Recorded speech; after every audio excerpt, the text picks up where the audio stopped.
All right. While we're working that out, I should disclaim that although my employer is indeed the U.S. Naval Research Laboratory, I am presenting to you today and attending this conference today in a personal capacity rather than an official one, so everything I say is not necessarily reflective of the positions or views of the United States government or the U.S. Navy. So, with that said, as John mentioned, earlier this year, I had the privilege of leading a team that presented at the D3 competition, innovation competition, which was put on at the instigation of the U.S. Secretary of Defense, Ash Carter. D3 stands for Defense, Diplomacy, and Development, and the idea was that they solicited technologies that would have applicability to these three different regimes, and it was a competition to see which ones were worth bringing attention to and investigating further. So there were about 500 entries, and we made it to the round of 12 semifinalists and then the round of 6 finalists. And in the final presentations, we had 7 minutes to present our idea. We ended up winning most of the awards, 4 of the 7. And I'm going to give you an adapted version of that presentation to give you a sense of not only what was there, but also to expand a little bit on the concept since we have a bit more time.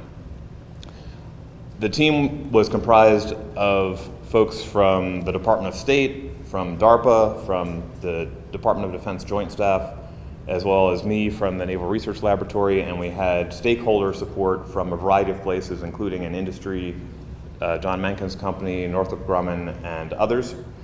There's definitely broad-based support for this idea. And make no mistake, this is definitely a revolutionary or potentially transformative idea. At NRL, we have a strong history of pursuing such ideas. We were the first to fly solar cells in space, we developed GPS, and we discovered ice on the moon. Today, we are working with DARPA to revolutionize space operations through robotics. In over 57 years in space, we have always been a leader, and this is an example of where we may lead next. Energy, as you undoubtedly know, is the cornerstone, the foundation of our modern society. Without energy, most of our activities are impossible. Sitting in this room at this conference with the lighting and the projector and the sound system, all of these things, of course, depend on electricity, and most of our human activities depend on energy in one form or another. So a question arises, what if there was a way that we could provide clean, constant energy anywhere in the world on demand to places like soldiers at forward operating bases in remote places, farmers in the developing world who depend on energy to harvest and transport their crops, and in the event that disaster strikes, in recovery operations and rescue operations for those who suddenly find themselves without any infrastructure at all. This can be done. We can do it with space solar by capturing the sun's light in space, where it is brighter than anywhere on Earth, unaffected by clouds or night. We can then send that energy wirelessly to wherever it is needed on Earth, on demand. It is received and consumed in whatever application needs it. The sun is the closest thing we have to an infinite source of energy, but of course does not shine at night. This is a way around that. You can think of this as supercharging the benefits of solar, because not only is it always on, but you can send it anywhere regardless of the time of day or the weather. Unlike any other source of energy, it is not only clean, it is also constant, and it also is global. These qualities have profound effects and implications for military operations. They enable more reliability and more flexibility.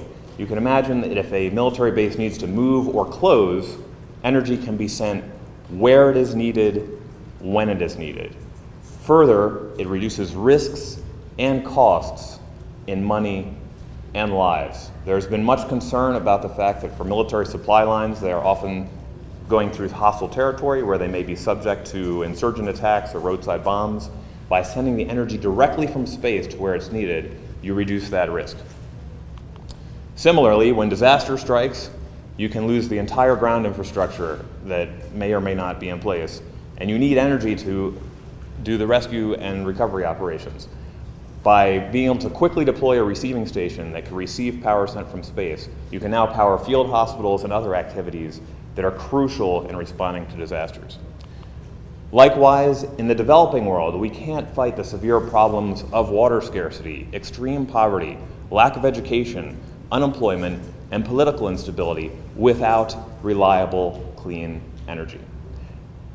Becoming a leader in space will allow the country or organization that does so not only to establish and foster relationships with emerging countries, but also to ensure that as they aspire to higher standards of living, which correspondingly require more energy, they are not further contributing to global warming. You can look at the commitments that were made in Paris to help fight global warming and see how this is a natural fit for international collaboration to help with solving this problem. I argued at the Secretary of Defense's forum that this was an opportunity for American leadership, but in truth, it is an opportunity for leadership for whichever country stands up and shows the way. It could be done not just by the United States, but certainly any of a large number of countries with the fortitude and foresight to take the initiative to lead this. The benefits would be many. First, there's going to be new industries to support the development of this concept, which of course will result in countless new jobs. You can see pretty closely the benefits that would arise for communications, for reconnaissance, for space exploration, and for space resource utilization. Above all, pursuing this kind of opportunity would energize the spirit that a country can do great things. If you look through history, the Apollo program of landing on the moon stands almost alone as an example where the United States galvanized the entire world and showed them the promise of the future and what humans can do if they put their minds to it. Space Solar has the same potential. So you may ask, why should we do this now? If you know the history, you know that we have been looking at different variants of Space Solar for decades. The idea can be traced back, depending on how far you want to go, either to Russian concepts almost 100 years ago, in science fiction literature with Isaac Asimov's story in 1941, Reason, or to Peter Glazer's 1968 paper in the journal Science. There was a major effort to look at it in the late 70s, early 80s in the United States by the Department of Energy and NASA, and they concluded at the time, as all the studies since then have similarly concluded, that this concept is technically feasible and that the only question really is, can it be made economically feasible? To that point, there have been a number of important changes in just the last few years that have strong bearing on this question. The first of which is the application of mass production techniques for the creation of space hardware.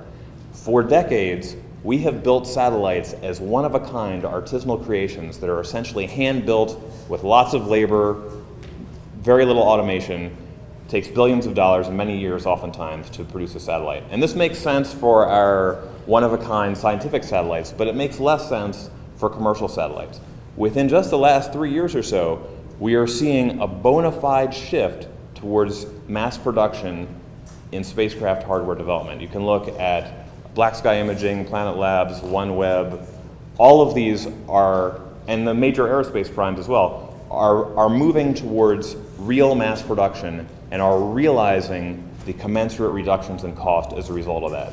That is a critical precursor for making Space Solar economically viable.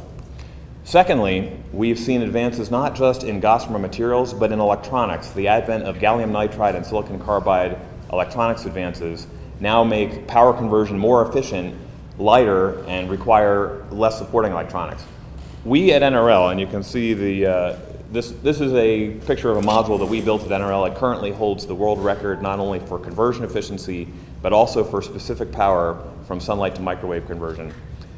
We've shown, and we tested it was the first module to be tested in a space-like environment with vacuum, temperature, and sunlight illumination.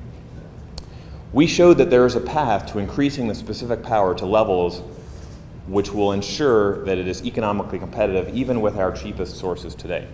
Further work going on at Caltech and Northrop Grumman supports this assertion and shows that there is a pathway using a number of different technologies to achieve this. Finally, I'm sure you're all aware of the advances we've seen just within the last 12 months, 11 months, with SpaceX and Blue Origin recovering the booster stages of their rockets, potentially unlocking cheaper space access through commercial reusability. It's hard to overstate the potential this has, not just for space solar, but for the commercial space industry as a whole.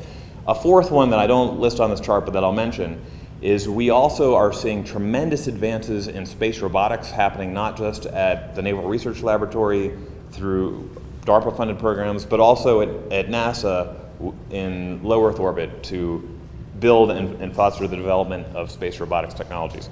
So these taken together change the equation. The question becomes now not if, but when space solar will be competitive with our cheapest sources of energy.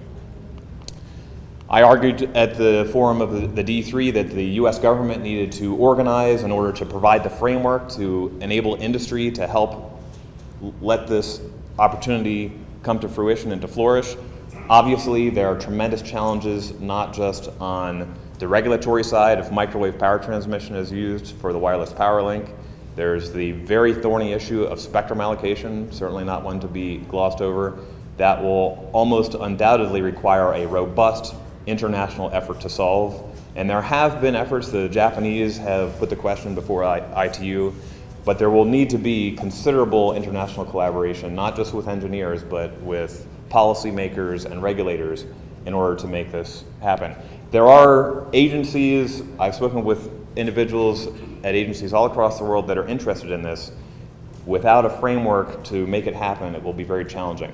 There are a couple examples we can look towards as possible models to use. So you can think of, there's the International Thermonuclear Experimental Reactor, a fusion project that brings together some of the most unusual bedfellows, perhaps, that we see in international coalitions. There's the European Union, Russia, China, the United States, Japan, India, and South Korea, all working together to unlock the potential of fusion technology and other technology that also would have far-reaching implications for human civilization were it to be fruitful.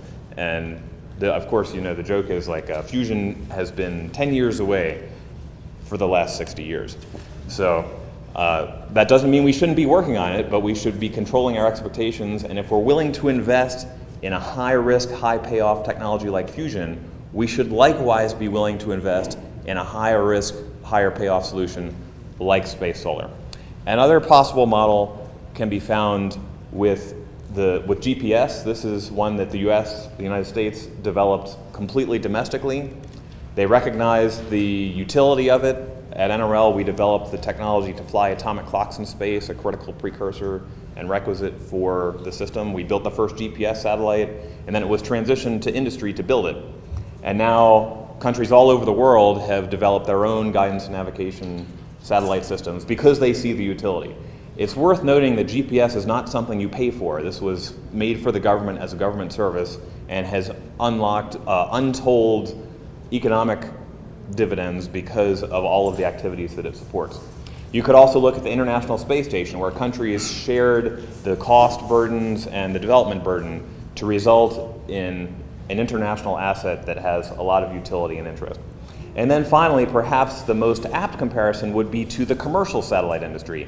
It was the foresight of folks like President Kennedy and the people in the US Congress who put together the ComSat Act in the early 60s that set up the framework for commercial satellites and communications satellites to be developed and to be used and to reach widespread usage. And we need something similar to enable space solar to happen in all likelihood. So from a technical standpoint, it makes sense to work on the wireless power transmission. For microwave wireless power transmission, we've seen just last year the Japanese do two very sophisticated wireless, not one but two, wireless power transmission demonstrations in Japan. I've pictured a transmitter receiver from one of those demonstrations. It would be logical to extend this to longer distances and higher power levels. We have the technology. International collaboration could do a lot to extend this technology. Next, it would make sense to move to space. We have the International Space Station, the largest set of solar arrays currently orbiting the planet. We can take the power from that and use that to drive a wireless power transmission experiment. This is a way to involve countries all around the world. Using lessons we learned from that, we could build a Pathfinder in low Earth orbit out of modular pieces similar to those that would be used to build the ultimate system. This would be able to send usable power, albeit for only about 5 to 10 minutes at a time, to places all around the world to show that this technology can work. We can prove that it works before we have to invest billions of dollars for an operational system.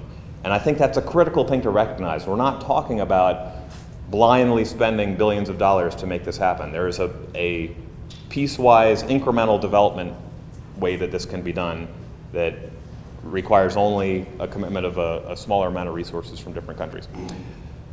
The next step would be a pilot plant in geostationary orbit that would have the capacity to power in excess of 150,000 homes or the equivalent. This could be built likely within 10 years, less than the cost of the Three Gorges Dam that was built in China. We all know that the energy we get today comes primarily from finite consumable fossil sources. And whether they run out in 10 years or 100 years, it is an unescapable fact that they will run out. And when they do, what are we going to turn to? Space solar is an obvious choice to investigate because, again, the sun is the closest thing we have to an infinite source of energy in our solar system. So we have a choice as a civilization. We can kind of sit back and say, well, we have a number of promising options, let's just keep going with those. Or we can boldly investigate a revolutionary source of energy and enable a prosperous and secure world. There's no other source, as I said, that is clean, constant, and global in terms of its ability to distribute the power. So I would ask that you consider this concept, think about it. We have a tremendous opportunity. We should be pushing this forward. Thank you.